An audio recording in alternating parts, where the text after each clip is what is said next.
Students, आज मैं आप लोगों के सामने एक इंटरेस्टिंग वीडियो लेक्चर ला रही हूँ, क्योंकि हम जानते हैं कि अर्थशास्त्र शिक्षण में पाठ योजना का कितना इम्पोर्टेंस है और पाठ योजना में शैक्षिक उद्देश्य का कितना इम्पोर्टेंस है। क्योंकि हम विद्यार्थियों को पढ़ाने से पहले एक पाठ योजना तैयार करते हैं, लेसन प्लान तैयार करते हैं, और यह लेसन प्लान को बनाते समय हम यह ध्यान में रखते हैं कि हम उस बालक में किस प्रकार के विकास कर रहे हैं या किस प्रकार की जानकारी प्रदान कर रहे हैं। यह जानकारी प्रदान करते समय हम एक उद्देश्य निर्धारित करते हैं, यानी लेसन प्लान में सबसे पहले एक शैक्षिक उद्देश्य निर्धारित करते हैं, और यह उद्देश्य का निर्धारण ही हमें मार्गदर्शित करता है कि हमें किस ओर जाना है। यानी पाठ योजना उस एक कालखंड में, एक पीरियड में हम कितना पढ़ाना है, और उस कालखंड में, उस 45 मिनट्स के कालखंड में हमें बालकों में क्या क्या विकास करने हैं, किन किन जानकारियों को देनी है, उनमें किस प्रकार का डेवलपमेंट करना है, ये सब जानकारियां हम उस उद्देश्य में हम लिखते हैं। तो सबसे पहले हमें यह जानना जरूरी है कि यह उद्देश्य क्या है, ऑब्जेक्टिव्स क्या है। ऑब्जेक्टिव्स दो प्रकार के हैं, पहला एजुकेशनल ऑब्जेक्टिव्स और दूसरा है आपका इंस्ट्रक्शनल ऑब्जेक्टिव्स। एजुकेशनल ऑब्जेक्टिव्स जिसको शैक्षिक उद्देश्य कहते हैं, और इंस्ट्रक्शनल ऑब्जेक्टिव्स जिसे हम अनुदेशनात्मक उद्देश्य भी कहते हैं। अब हमें अभिप्राय है कि शैक्षिक उद्देश्य से क्या अभिप्राय है। तो शैक्षिक उद्देश्य अधिक व्यापक होते हैं, जबकि इनकी प्रकृति दार्शनिक होती है। इनका संबंध हमारे विद्यार्थियों में वांछित व्यवहारिक परिवर्तन से होता है, और यह जो बालक में शैक्षिक क्रियाओं के दौरान होता है। यानी हम जो प्रोसेस करते हैं, एजुकेशनल प्रोसेस करते हैं, टीचिंग प्रोसेस करते हैं, उन टीचिंग प्रोसेस में हम जब पढ़ाते हैं और यह प्रक्रिया के दौरान हमारे जो भी बालकों में बिहेवियरल चेंजेस आते हैं, ये हम शैक्षिक उद्देश्य कहते हैं। और यह औपचारिक है, ये से हम कह सकते हैं इनडायरेक्ट है, या इनफॉर्मल है, या थ्योरेटिकल है, सैद्धांतिक रूप से। तो इस तरह से हम कह सकते हैं कि औपचारिक, अप्रत्यक्ष और सैद्धांतिक शैक्षिक उद्देश्य होते हैं। इसी तरह से हम दूसरा ऑब्जेक्टिव्स देखते हैं, इंस्ट्रक्शनल ऑब्जेक्टिव्स। इंस्ट्रक्शनल ऑब्जेक्टिव का क्षेत्र सीमित होता है, निश्चित होता है और विशिष्ट होता है, जबकि इसका बेस, इसका आधार मनोवैज्ञानिक होता है, और इसको ये मापा जा सकता है, इसको मेजरेबल है, और इसे आसानी से प्राप्त भी किया जा सकता है। शिक्षण अधिगम प्रक्रिया से सीधा संबंध होता है, यानी एजुकेशनल जो टीचिंग प्रोसेस है, लर्निंग प्रोसेस है, इस लर्निंग प्रोसेस में डायरेक्ट रिलेशनशिप होता है, और इनका क्रियात्मक, व्यवहारिक और प्रत्यक्ष इनका संबंध होता है, और इन्हें एक छोटे से कालखंड में हमें प्राप्त किया जाता है। इसलिए इसको हम टीचिंग ऑब्जेक्टिव्स भी कहते हैं। जबकि हम देखते हैं कि development of the taxonomy of instructional objectives, या हम शैक्षिक उद्देश्यों के वर्गीकरण का विकास को यदि हम ध्यान रखते हैं, तो हम देखते हैं सर्वप्रथम पहले हम सामान्य उद्देश्य निर्धारित करते थे, किंतु सामान्य उद्देश्य जो हम लक्ष्य प्राप्त करना चाहते हैं, वह लक्ष्य प्राप्त करने में बहुत कठिनाई होती है, और ये स्पष्ट नहीं होते हैं, उन्हें प्राप्त करने में सहायता नहीं देते हैं, या सहायता प्राप्त नहीं होती है। तो ये सामान्य उद्देश्य को प्राप्त करने में कठिनाई होती है। तो 1948 में अब परिवर्तन करने की सोचा गया। 1948 में अब मानव व्यवहार के आधार पर वर्गीकरण किया गया, यानी हमारे बालक के जो व्यवहार हैं उनको उनके बिहेवियर जो है उनको उनके आधार पर 1948 में वर्गीकृत किए। किंतु इनका सीधा हम संबंध कह सकते हैं व्यवहारगत परिवर्तन या बिहेवियरल चेंज पे। अब हम इसको यदि विश्लेषण करें, शैक्षिक प्रक्रिया का यदि विश्लेषण किए तो एक ट्रायंगल त्रिभुज पर हम लोग कर सकते हैं। पहला है गोल जिसको लक्ष्य, दूसरा है मीन्स साधन, और तीसरा है हमारा एविडेंस जिसको साक्ष्य भी कहते हैं। अब जिसमें इस तीनों जो प्रक्रिया है, इस प्रक्रिया शिक्षण की प्रक्रिया है, उसमें सर्वप्रथम कड़ी है या सर्वप्रथम बिंदु है जो जिसका प्रारंभ शिक्षक ही करता है। और यह शिक्षक सबसे पहले पाठ योजना बनाते समय सबसे पहले अपना लक्ष्य निर्धारित करते हैं। ये लक्ष्य को हम कैसे प्राप्त करें, और यह लक्ष्य को प्राप्त करने के लिए कौन कौन से साधन की आवश्यकता है, और वो साधन क्या क्या हो सकते हैं, जैसे हमारे टीचिंग मेथड्स या हमारे टीचिंग एड्स या टीचिंग टेक्निक्स। ये सब साधनों को हम लोग देखते हैं कि किस तरह से प्राप्त किया जा सकता है, और इनको साक्ष्य जुगाड़ करते हैं या प्राप्त करते हैं तो वह होते हैं किस तरह से, इनकी लिमिटेशन कहाँ तक होती है।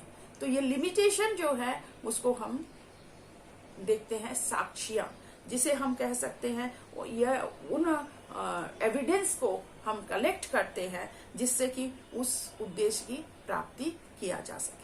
यानी हम उद्देश्य प्राप्त करने के लिए पहले साधन निर्धारित करते हैं, और ये साधन को निर्धारित करने के साथ साथ वो साधन किस प्रकार से एकत्रित करें जिसकी लिमिटेशन कहाँ तक सीमाएं हैं कि उस उद्देश्य को हम प्राप्त कर सकें। यदि हम थोड़ा टेक्निकल पॉइंट ऑफ व्यू से हम देखें तो इस प्रक्रिया को, शिक्षण की प्रक्रिया को 3 बिंदु से हम परिभाषित कर सकते हैं। 3 बिंदु से हम परिभाषित कर सकते हैं, और ये 3 बिंदु कौन कौन से हैं? पहला है ऑब्जेक्टिव्स जिसको हम लक्ष्य कहे या उद्देश्य कहे, दूसरा है हमारे लर्निंग प्रोसेस, और तीसरा है हमारा इवैल्यूएशन, मूल्यांकन। यानी हम सबसे पहले हम पाठ योजना बनाते हैं या शिक्षण की प्रक्रिया जब हम करते हैं तो सबसे पहला हो जाता है हमारा उद्देश्य जिसको हम ऑब्जेक्टिव्स, और इस ऑब्जेक्टिव्स को प्राप्त करने के लिए जो हमारे लर्निंग अनुभव है जिसको हम कहते हैं अधिगम अनुभव या लर्निंग एक्सपीरियंसेस जो है उसका प्रयोग करते हैं। और ये लर्निंग एक्सपीरियंस के द्वारा हम देखते हैं कि अंत में, पाठ योजना के अंत में हम देखते हैं कि हमने जो उद्देश्य निर्धारित किया था उस उद्देश्य को कि हमने कहाँ तक हमने प्राप्त किया, इवैल्यूएशन करते हैं। और ये इवैल्यूएशन के द्वारा हमें जानकारी होती है कि जो सर्वप्रथम हमने उद्देश्य निर्धारित किया है उस उद्देश्य को हमने इवैल्यूएशन के द्वारा जानते हैं कि हमने कहाँ तक अचीव किया, हम उद्देश्य को प्राप्त करने में कहाँ तक सफल हुए, क्या हमने जो चाहा था, जो उद्देश्य निर्धारित किया था वह उद्देश्य में प्राप्त करने में सफल हुए या असफल हुए, ये हम मूल्यांकन करते हैं। यानी हम पाठ के अंत में हम यह जानते हैं कि स्टूडेंट ने कहाँ तक अचीव किया, साथ में हम अपना भी इवैल्यूएशन करते हैं कि हमने जो पाठ पढ़ाया है, जो लेसन पढ़ाया है, उस लेसन को हमने उसका उद्देश्य को कहाँ तक हमने प्राप्त किया, हमने उस अचीवमेंट हमने किया या नहीं किया। तो इसी उद्देश्य की कड़ी को हम आगे चलते हैं तो बीएस ब्लूम 1956 में इसे जो शैक्षिक उद्देश्य का वर्गीकरण किया है जिसमें ज्ञानात्मक पक्ष का श्रेय बीएस ब्लूम को जाता है। तो बीएस ब्लूम ने हमारे शैक्षिक उद्देश्यों को 3 भागों में विभाजित किया है। अब वो 3 भाग क्या क्या है हम वो देखते हैं। तो सबसे पहला जिसको हम लोग कॉग्निटिव डोमेन कहते हैं, सेकंड हम कहते हैं अफेक्टिव डोमेन, और थर्ड है साइकोमोटर डोमेन। यानी हम कॉग्निटिव डोमेन जिसको ज्ञानात्मक पक्ष, और ये ज्ञानात्मक पक्ष को वर्गीकृत करने का श्रेय B.S. ब्लूम, जिन्होंने 1956 में इसको वर्गीकृत किया था, जिसके उन्होंने 6 भागों में बांटा था। इसी तरह भावात्मक पक्ष में हमने 1964 में इन्होंने ब्लूम, क्रैथवाल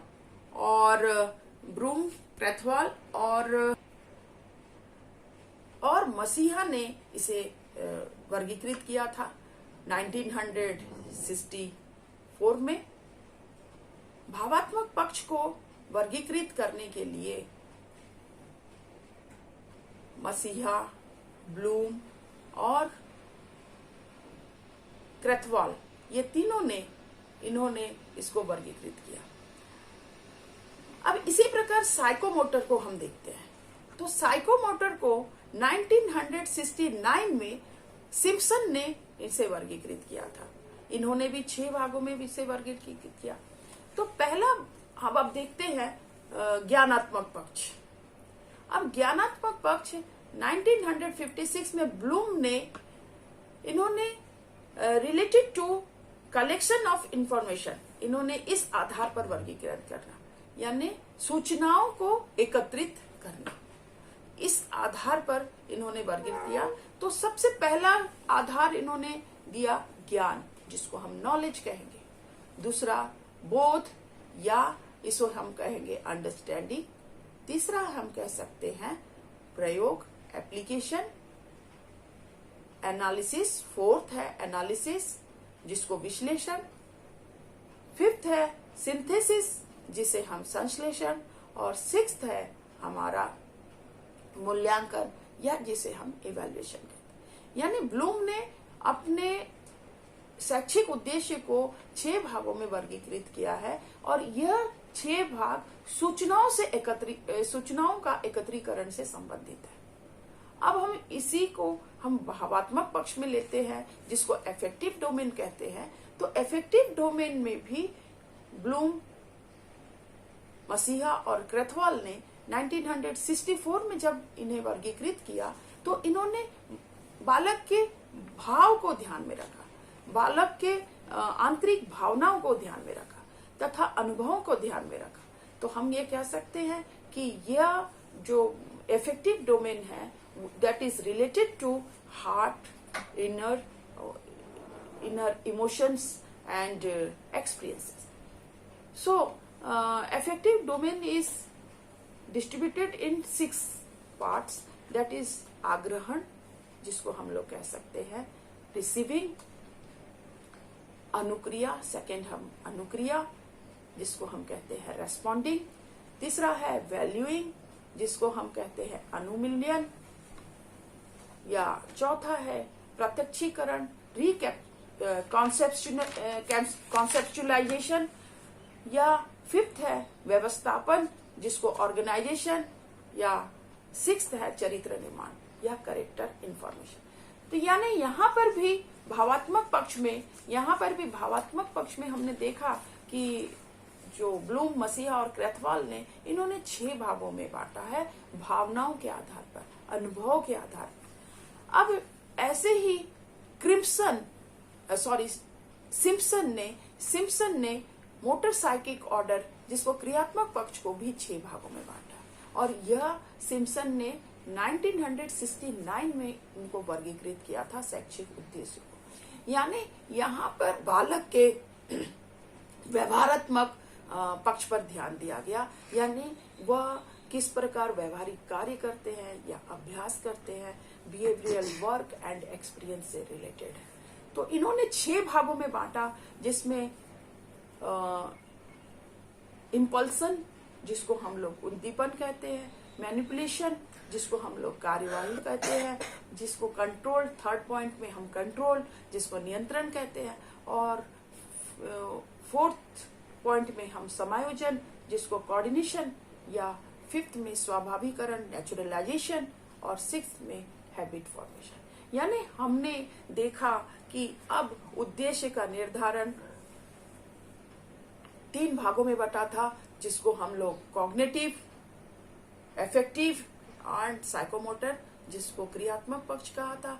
और अब अगली वीडियो में आपको मैं ब्लूम के ज्ञानात्मक पक्ष में के आधार पर कैसे उद्देश्य को वर्गीकृत किया है, उसको कैसे लिखा जाए, वो मैं अगले वीडियो में बताऊंगी। Thank you.